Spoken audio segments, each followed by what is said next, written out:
voices and the power of storytelling to create change. And it's been a huge, I guess, blessing for me to be in a position to be able to amplify these voices and tell these stories in a platform where people are listening.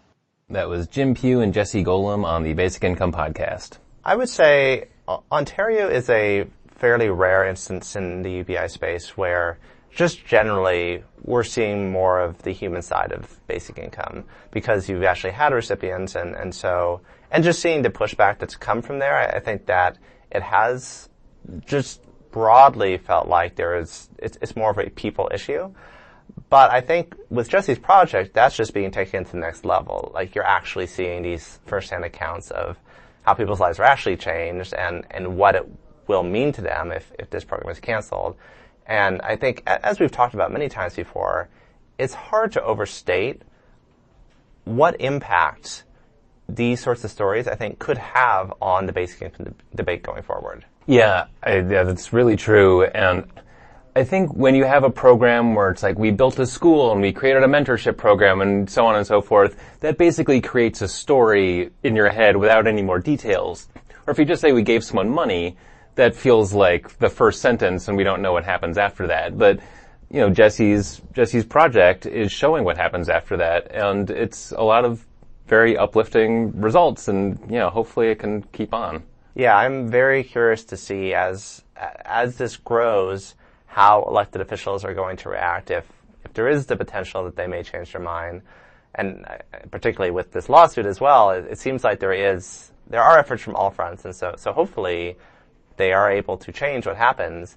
But I'm also curious to see over the longer term how this affects the ways that different organizations decide to engage around basic income. Because certainly in the U.S., my sense in Canada as well is there has been, or at least had been, still a lot of skepticism around the idea of unconditional cash, and that it wasn't necessarily a good way to support people. And now that we have these stories out there, it'll be really interesting to see if folks there change their mind as well. Yeah, and she is creating a lot of really good data points, just really humanizing the program.